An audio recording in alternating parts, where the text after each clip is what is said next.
우리는 시편 4편을 통해서 하나님이 우리에게 주시는 참된 평안이라는 제목으로 함께 은혜 나누고자 합니다. 다윗이 기록한 이 시편은 참 생명력이 대단합니다. 단순하게 오래전에 다윗이 드렸던 기도문으로만 그치지 않는다는 겁니다. 오늘날을 살아가는 우리에게도 분명히 적용될 수 있는 기도문이기 때문이죠. 무슨 말이냐?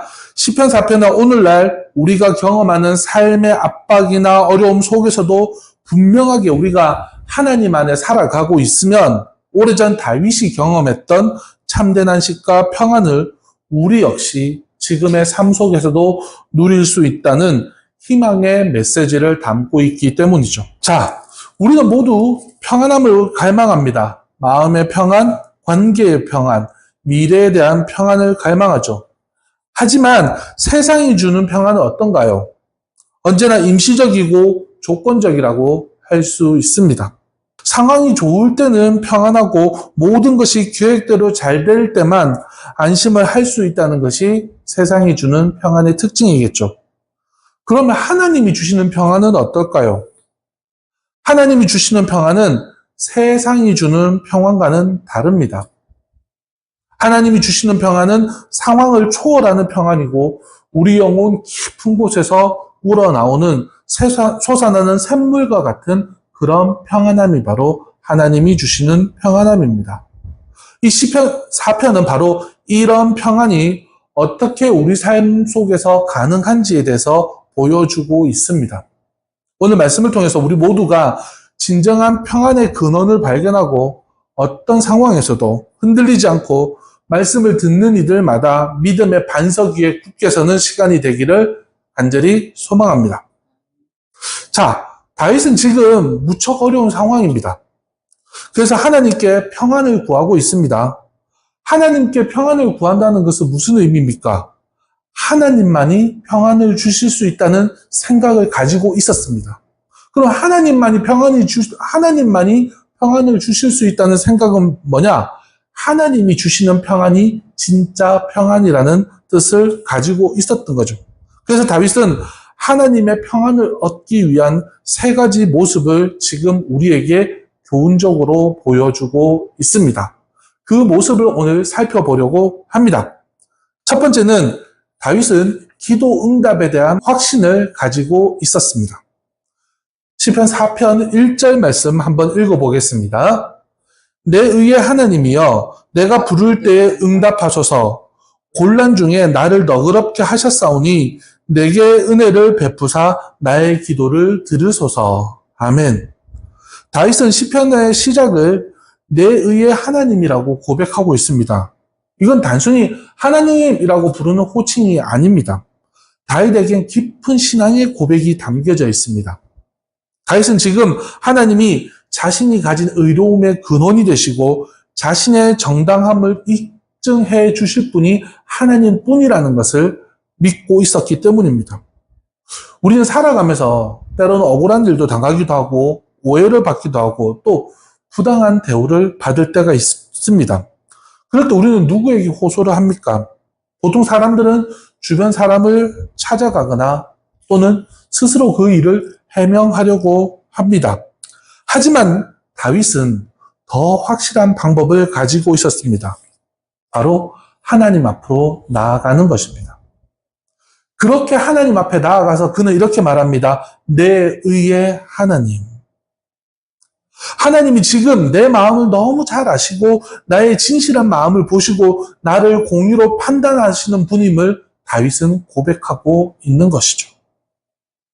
1절 말씀 이어서 또 다윗은 이렇게 고백합니다. 내가 부를 때에 응답하소서. 곤란 중에 나를 너그럽게 하셨사오니. 이 말은 단순하게 하나님께 부탁하는 내용이 아닙니다. 다윗은 확신에 찬 선언을 하고 있습니다. 다윗은 하나님이 반드시 응답하실 것이라는 확신한 믿음을 가지고 있었습니다. 왜냐하면 예전에도 어려웠을 때 내가 하나님을 불렀더니 하나님이 그때도 나와 함께 하셨던 경험을 내가 가지고 있었기 때문입니다. 그 예전이라 하면 언제겠습니까? 다윗이 왕이 되기 전에 사울왕을 피하여 도망 다닐 때 그때 생각을 말할 수 있습니다. 과거 자신의 신앙적 경험이 현재의 믿음을 더욱더 강화시키고 있는 것입니다. 다윗은 이전에 하나님이 자신을 어려움에서 건져내신 경험을 가지고 있었고 그 경험이 현재의 기도에 대한 확신으로 나타났던 것이죠. 우리도 마찬가지입니다. 우리가 과거에 하나님이 우리를 도우신 경험들을 한 번쯤 떠올려 봅시다. 내가 누군가에게 하나님이 내 기도를 응답하셨어 라고 그렇게 간증했던 때를 한번 떠올려 봅시다. 꼭 자랑 삼아 그렇게 말했던 적이 있다 할지라도 떠올려 봅시다. 문제는 그것을 기억할 때 현재의 어려움 속에서도 우리는 하나님을 신뢰할 수 있다는 겁니다. 기도 응답의 확신을 가지시기 바랍니다. 자, 이번엔 조금 뛰어넘어서 4장 6절 말씀을 한번 읽어보겠습니다. 여러 사람의 말이 우리에게 선을 보일 자 누구뇨 하노니 여호와여 주의 얼굴을 들어 우리에게 비추소서라고 말합니다. 여호와여 주의 얼굴을 들어 우리에게 비추소서라고 그렇게 기도하는 다윗, 주의 얼굴을 구하는 기도를 드렸던 다윗은 어떤 의미로 이 기도를 드렸을까요? 이 말씀을 알기 위해서는 다른 성경 구절 하나를 찾아보면 쉽게 이해를 할 수 있습니다. 민수기 6장 25절, 26절 말씀입니다. 여호와는 그의 얼굴을 내게 비추사 은혜 베푸시기를 원하며 여호와는 그 얼굴을 내게로 향하여 드사 평강을 주시기를 원하노라 할지니라 하라. 아멘. 이 말은 구약시대의 아론이 자신의 아들들, 즉 제사장들에게 이스라엘 백성들을 축복할 때 이렇게 축복하라고 말씀을 전해 준 것입니다. 하나님의 얼굴이 우리에게 비춘다는 것은 하나님이 우리를 기뻐하시고 하나님이 우리와 함께 하시며 또 우리에게 은혜와 평강을 베푸신다는 의미를 담고 있는 것입니다. 하나님이 우리를 사랑의 눈으로 바라보신다는 것이죠. 다윗은 지금 자신이 처해 있는 어려움 속에서 평안을 위해 하나님의 얼굴빛, 즉 하나님의 은혜와 평강을 구하고 있는 것이죠. 이거 1절 말씀과 연계해서 살펴보면 하나님이 예전에도 그러했듯이 지금도 역사하실 것을 확신하며 은혜를 구하는 은혜를 구하고 평안을 구하는 기도를 드리고 있는 것이죠. 이것이 지금 다윗을 통해서 우리가 가져야 할 기도의 우리는 하나님을 내 의의 하나님이라고 고백하고 또 과거의 은혜를 기억하며 현재의 필요를 담대히 말할 수 있어야 합니다. 그리고 하나님이 우리의 기도를 들으시고 응답하실 것이라는 믿음의 확신을 가지고 있어야 합니다. 어떻게? 왜? 하나님의 참된 평안을 얻기 위해서입니다. 자, 그 평안을 얻기 위해서 두 번째는 헛된 것을 버리고 하나님을 신뢰하라입니다. 그 내용은 2절부터 5절인데 2절 말씀 먼저 보겠습니다. 제가 읽어볼게요.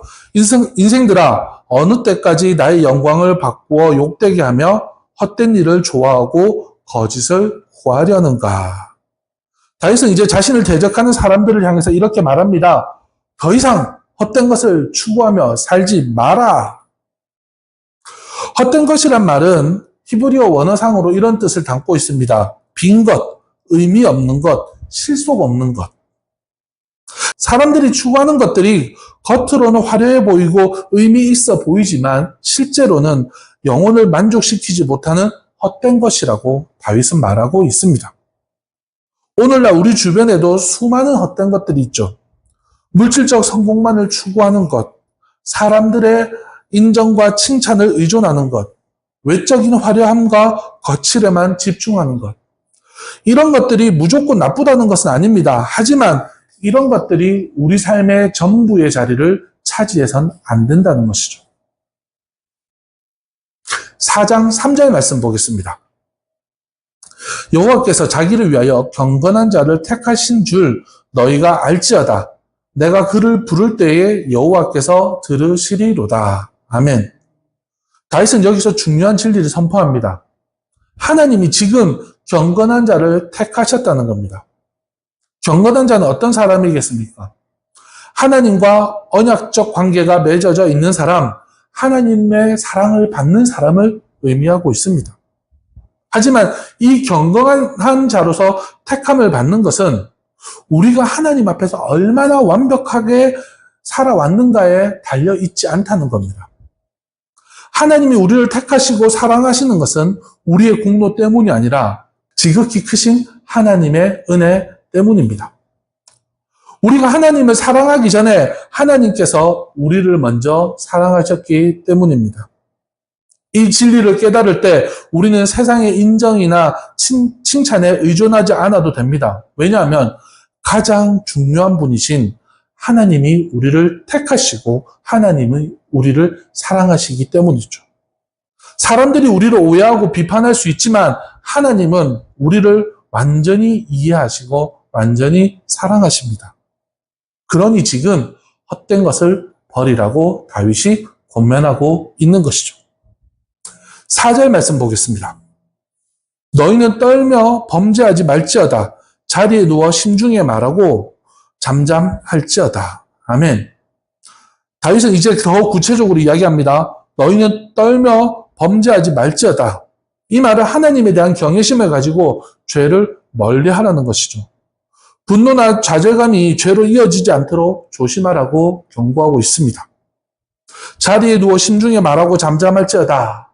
여기 자리는 침상을 의미합니다. 그래서 하루를 마무리하면서 조용히 자신의 마음을 살피고 하나님 앞에서 자신을 되돌아보라는 것입니다. 이건 단순히 오늘 있었던 하루의 일을 정리하라는 것이 아니라 하나님과의 교제를 통해서 영적으로 살펴보고 내일을 새롭게 준비하라는 의미를 가지고 있습니다. 우리가 하루를 마무리하면서 조용히 기도하고 묵상하는 시간을 가질 때 하나님은 우리의 마음을 평안하게 하시고 내일을 준비할 수 있는 힘을 주시기 때문입니다. 자, 4장 5절 말씀 보겠습니다. 의의 제사를 드리고 여호와를 의지할지어다. 아멘. 다윗은 마지막으로 헛된 것을 버리기 위한 최종 해결책을 제시합니다. 그것은 바로 의의 제사입니다. 하나님이 기뻐하시는 제사, 즉 진실한 마음으로 드리는 예배와 순종을 의미합니다. 단순히 형식적인 종교 행위가 아니라 내 마음에서 우러나오는 진실한 예배를 드리라는 것이죠. 그리고 여호와를 의지할지어다. 세상의 헛된 것들을 의지하지 말고 살아계신 하나님만 신뢰하라는 것이죠. 하나님만이 우리의 진정한 피난처이시고 우리의 확실한 소망이시기 때문입니다. 자, 이 말씀들을 통해서 다윗은 우리에게 중요한 선택을 제시합니다. 헛된 것을 추구하며 불안해하며 살아갈 것인가? 아니면 하나님을 신뢰하며 은혜와 평안을 누리며 살아갈 것인가? 그 선택이 우리가 살아갈 수 있는 삶의 질을 결정할 수도 있다는 겁니다. 자, 믿음 위에 서기 위한 세 번째는 하나님이 주시는 기쁨과 평안을 구하며 살아야 합니다. 7절 말씀 보겠습니다. 주께서 내 마음에 두신 기쁨은 그들의 곡식과 새 포도주가 풍성할 때보다 더하니이다. 아멘. 다윗은 이제 하나님이 주신 기쁨은 세상이 주는 기쁨과는 본질적으로 다르다는 것을 이야기하기 시작합니다. 곡식과 새 포도주가 풍성할 때, 이런 표현은 당시 시대에서 가장 큰 기쁨을 만족하는 상태를 말합니다. 아, 우리는 배가 부르다. 그런 표현으로 만족감이 있다는 것을 의미하는 것과 비슷합니다. 풍성한 추수는 경제적 안정과 미래에 대한 보장을 의미할 수도 있습니다. 오늘날로 보자면 승진, 성공, 물질의 풍요 등과 같은 의미일 수 있겠죠. 하지만 지금 다윗은 이렇게 고백합니다. 하나님이 주시는 기쁨은 이런 세상적인 성공보다 내게는 더 크다라고 말합니다. 단순히 종교적으로 하나님 앞에 표현하는 수사가 아닙니다. 다윗에게 있어서는 예전부터 자신이 경험해 왔던 실제적인 경험을 통하여 하나님 앞에 고백하고 있는 것이죠. 그런 거 나 많이 있어 봤어. 그런데 진짜 평안은 하나님이 내게 주시는 기쁨이었어. 라고 지금 다윗은 고백하는 겁니다. 우리가 사는 지금도 마찬가지가 아닐까요?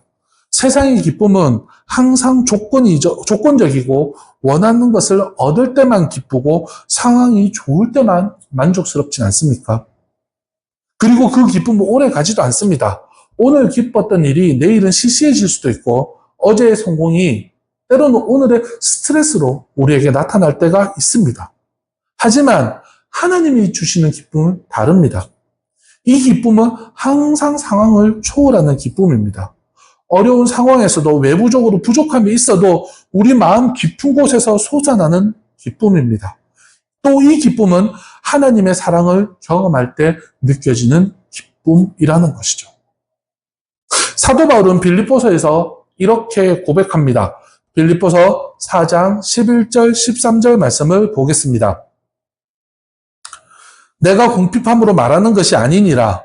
어떠한 형편에든지 나는 자족하기를 배웠노니 내게 능력 주시는 자 안에서 내가 모든 것을 할 수 있느니라.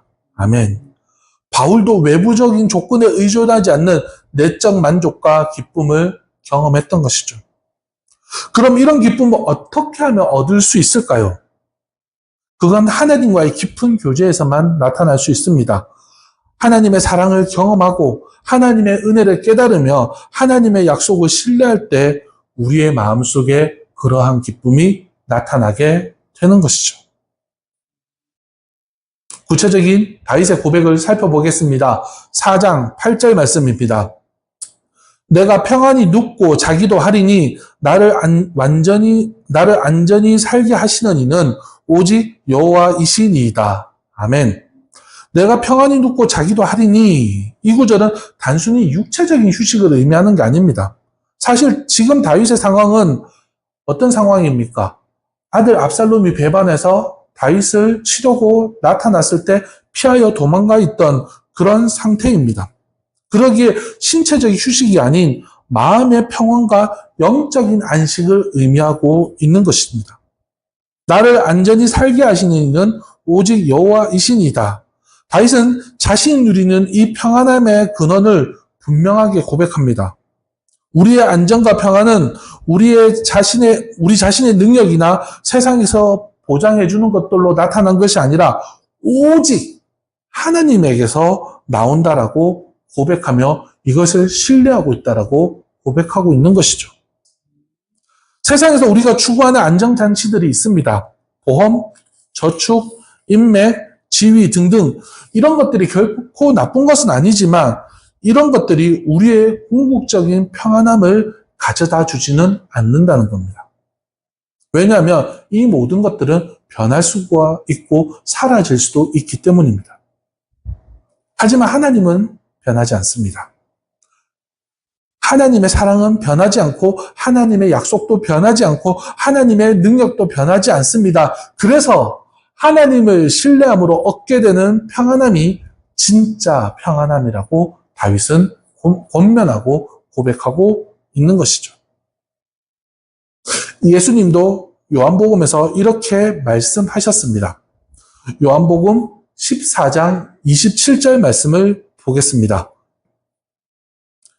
평안을 너희에게 끼치노니 곧 나의 평안을 너희에게 주노라. 내가 너희에게 주는 평안은 세상이 주는 것과 같지 아니하리니 너희는 마음에 근심하지도 말고 두려워하지도 말라. 아멘. 하나님이 주시는 평안은 세상이 주는 평안과는 본질적으로 다르다라고 말씀하십니다. 왜냐하면 이 평안은 상황에 의존하지도 않고 오직 변하지 않는 하나님께만 의존하기 때문입니다. 여러분, 그 평안을 받아 누리시는 삶이 되기를 간절히 소망합니다. 이제 말씀 마무리하겠습니다. 오늘 시편 4편을 통해서 우리는 하나님이 주시는 참된 평안의 비밀을 발견할 수 있습니다. 첫 번째는 세상이 줄 수 없는 평안이고 어떠한 상황에서도 우리를 지켜주시는 그 평안입니다.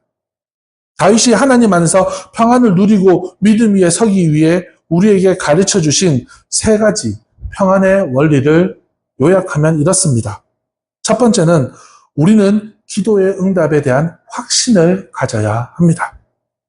하나님 내 의의 하나님이시고 우리의 기도를 들으시고 우리의 기도를 응답하시는 분입니다. 또 과거에 우리를 도와주셨던 것처럼 지금도 도와주시는 분입니다. 두 번째는 우리의 헛된 것을 버리고 하나님을 신뢰해야 합니다. 세상의 많은 것들이 우리의 관심을 끌고 우리의 마음을 빼앗으려고 하지만 우리는 하나님께서 우리를 택하시고 사랑하신다는 그 진리를 기억하며 살아가야 합니다. 세 번째는 우리는 하나님께서 주시는 기쁨과 평안을 구하며 살아야 합니다. 이 기쁨은 세상의 그 어떤 기쁨보다 크고 이 평안은 세상이 줄 수 없는 평안이기 때문입니다. 우리가 평안을 주시는 하나님을 신뢰할 때 우리는 참된 평안을 누릴 수 있습니다.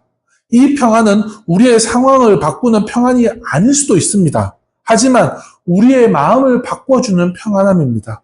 우리의 관점을 바꿔주는 평안함입니다. 우리의 우선순위를 바꿔주고 우리의 삶의 질을 바꿔줄 수 있는 하나님이 주시는 평안함인 줄 믿으시기 바랍니다. 오늘 이 자리에서 우리 모두가 다윗처럼 이렇게 고백하기를 원합니다. 내 의의 하나님이여, 주께서 내 마음에 두신 기쁨은 세상의 모든 기쁨보다 더합니다. 내가 평안히 쉴 수 있는 것은 오직 주님 때문입니다. 아멘. 한 주간도 이 고백을 통해서 평안이 우리와 함께하기를 소망합니다. 어려운 일이 있을 때 하나님께 기도하고 헛된 것들의 마음을 빼앗기지 말고 하나님이 주시는 평안함으로 기쁨으로 살아가시기를 간절히 소망합니다.